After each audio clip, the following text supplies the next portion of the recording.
আর মাত্র 7 দিন রয়েছে নিট পরীক্ষাকে। এর মধ্যে অনেকে অনেক রকম প্রেসার বা ফ্রাস্ট্রেশনের মধ্যে দিয়ে যাচ্ছ। খুব অল্প সময়ের মধ্যে এই ভিডিওতে তোমাদের কয়েকটা ইম্পর্টেন্ট কথা বলে রাখবো, যেটা তোমার নিট পরীক্ষাতে কাজে দিবে। রিসেন্টলি তোমরা দেখেছো এনটিএ এবং এনএমসির ওয়েবসাইট থেকে দুটো নোটিশ পাবলিশ করা হয়েছে, যেখানে এনএমসির ওয়েবসাইটে বলা রয়েছে যে প্রত্যেকটা মেডিকেল কলেজকে জানানো যাচ্ছে যে 2 তারিখ এবং 3 তারিখ যাতে প্রত্যেকটা কলেজ খোলা থাকে এবং প্রত্যেকটা স্টুডেন্টকে যাতে কলেজ থেকে ছুটি না দেওয়া হয়। তার উপরে এনটিএর 2-3 দিন আগে তোমাদের মেসেজ দিয়েছিল একটা, যে এই পরীক্ষাটা কিন্তু একটা স্ট্যান্ডার্ড বা ডিফিকাল্টি লেভেলের পরীক্ষা হতে যাচ্ছে।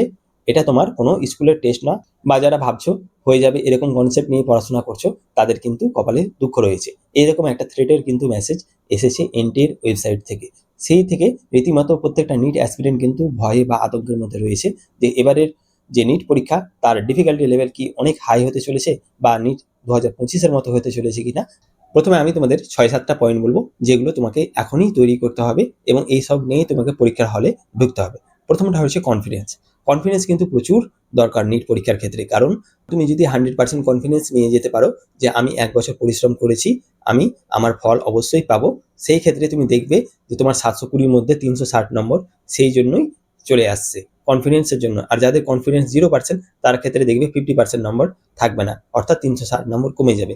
কারণ সেক্ষেত্রে সে সিলি মিস্টেক করবে, সে তাড়াহুড়ো করবে, সে অ্যাংজাইটির কারণে সহজ কোশ্চেন ভুল করবে, রং অপশনগুলোকে টিক করবে। তো প্রথম হচ্ছে কনফিডেন্সটাকে তোমাকে 100% নিয়ে যেতে হবে সঙ্গে করে। দ্বিতীয় নম্বর হচ্ছে অ্যাডমিট কার্ডটা যেটা আছে তোমরা অবশ্যই সেটা কালার প্রিন্ট আউট করবে এবং 2 কপি তোমাদের সাথে রাখবে। 3 কপি তোমাদের পাসপোর্ট সাইজের ফটো নিয়ে যেতে হবে এবং একটা পোস্ট কার্ড হাতের কাছে নিয়ে যাবে। তার সাথে অরিজিনাল আধার কার্ড নিয়ে যাবে এবং তোমাদের যেটা ড্রেস কোড রয়েছে সেই ড্রেস কোডগুলো ফলো করবে, যাতে তোমাদের কোনো ধরনের প্রবলেম না হয়। 3 নম্বর পয়েন্ট হচ্ছে তোমাদের অ্যাডমিট কার্ডে যেটা রিপোর্টিং টাইম রয়েছে সেই রিপোর্টিং টাইমের কিন্তু তোমরা এক্সাম সেন্টারে পৌঁছে যাবে। 4 নম্বর পয়েন্ট হচ্ছে এখন যেহেতু প্রচণ্ড গরম, সেক্ষেত্রে তোমরা অবশ্যই একটা জলের বোতল সাথে রাখবে। তার সাথে এক্সাম সেন্টারে যখন পৌঁছাবে তখন দেখবে এক্সামের দিন প্রত্যেকের হার্টবিট প্রায় 100-র উপরে চলে যাবে।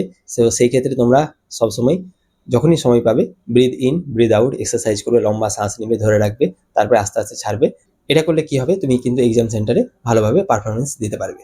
5 নম্বর পয়েন্ট হচ্ছে তোমাদের সিলি মিস্টেক অ্যাভয়েড করতে হবে। অর্থাৎ এবছর যেহেতু স্ট্যান্ডার্ড কোশ্চেন হতে চলেছে, তো তোমাদের এনসিইআরটি থেকে কোশ্চেন আসবে এবং ডিপলি কোশ্চেন আসবে। সেক্ষেত্রে তোমাদের অপশনগুলো ভালো করে পড়তে হবে, প্লাস তোমাদের কোশ্চেনটাকেও ভালো করে পড়তে হবে। 6 নম্বর পয়েন্ট হচ্ছে তুমি যদি কোনো কোশ্চেনে আটকে যাও, সেক্ষেত্রে সেই কোশ্চেনটাকে কিন্তু বেশি সময় দিবে না, অর্থাৎ 2 মিনিটের বেশি সময় দিবে না। সেক্ষেত্রে সেটাকে তোমাকে স্কিপ করতে হবে, পরের কোশ্চেনে যেতে হবে, কারণ টাইম ম্যানেজমেন্ট করা খুবই জরুরি। 7 নম্বর পয়েন্ট হচ্ছে যেহেতু অনেক এক্সাম সেন্টারে অনেক রকম নিয়ম রয়েছে, অনেক ক্ষেত্রে কি হয় টিপ নেওয়া, ক্যামেরা করা বা সাইন করা নিয়ে অনেক ঝামেলা হতে পারে, বা অনেকের প্রায় ডট দুটো সময় খাতা দিতে পারে। তো সেই ক্ষেত্রে 10-15 মিনিট কিন্তু সবারই এদিক ওদিক হতে পারে। তো সেই ক্ষেত্রে তোমরা অবশ্যই টাইমটাকে ফলো করবে, প্রত্যেকটা সাবজেক্টকে রিভিশন করে নিবে। কোনোটা যদি 1 ঘন্টা দরকার হয় সেটাকে 1 ঘন্টা দিবে, কারো যদি 40 মিনিট দরকার হয় সেটাকে 40 মিনিট সময় দিবে, কিন্তু তোমরা টাইমটাকে ঠিক মতো ম্যানেজ করে নিও। আর মাত্র 7 দিনের সময় রয়েছে, এক্ষেত্রে তোমরা সারা বছর যা পড়াশোনা করেছো সেগুলোকে অবশ্যই রিভিশন দিয়ে যাবে, না হলে তোমাদের আবছা আবছা ভাব থাকবে, সেক্ষেত্রে সিলি মিস্টেক হওয়ার সম্ভাবনা বেশি হয়ে যায়।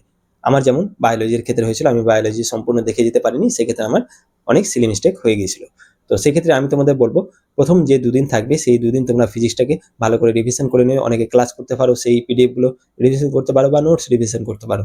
পরে যে 2 দিন রয়েছে সেক্ষেত্রে তোমরা কেমিস্ট্রিটাকে রিভিশন করে নিও। অনেকে এনসিইআরটি পড়ে থাকে বা অনেকে নোটস পড়ে থাকে, সেক্ষেত্রে তোমাদের রিভিশন করে নিতে হবে। তারপরে লাস্টের যে 3 দিন রয়েছে সেই লাস্ট 3 দিন তোমাদের বায়োলজির 11 এবং 12 সম্পূর্ণ রিভিশন করে যেতে হবে। অর্থাৎ এনসিইআরটি বইয়ের প্রত্যেকটা পাতাকে তুমি একবার করে এক পলকে দেখে নিও, তাহলেই তুমি বায়োলজির ক্ষেত্রে বলো, কেমিস্ট্রির ক্ষেত্রে বলো বা ফিজিক্সের ক্ষেত্রে বলো ভালো পারফরমেন্স দিতে পারবে। এই ভিডিওটি যারা দেখছেন অনেকের হয়তো ছেলে মেয়ে পড়াশোনা করছে, বা অনেকের বন্ধু বান্ধব পড়াশোনা করছে, বা অনেকের ভাই বোন নিটের কোচিং নিচ্ছে। সেক্ষেত্রে আপনাদের এইটুকু রিকোয়েস্ট করবো যে এই সময়তে অন্তত তাদের খুব পাশে থাকবেন, তাদের সাহস যোগাবেন, তাদের মোটিভেট করবেন এবং পারলে এই ভিডিওটি তাদের সাথে শেয়ার করবেন। ধন্যবাদ ভিডিওটি দেখার জন্য।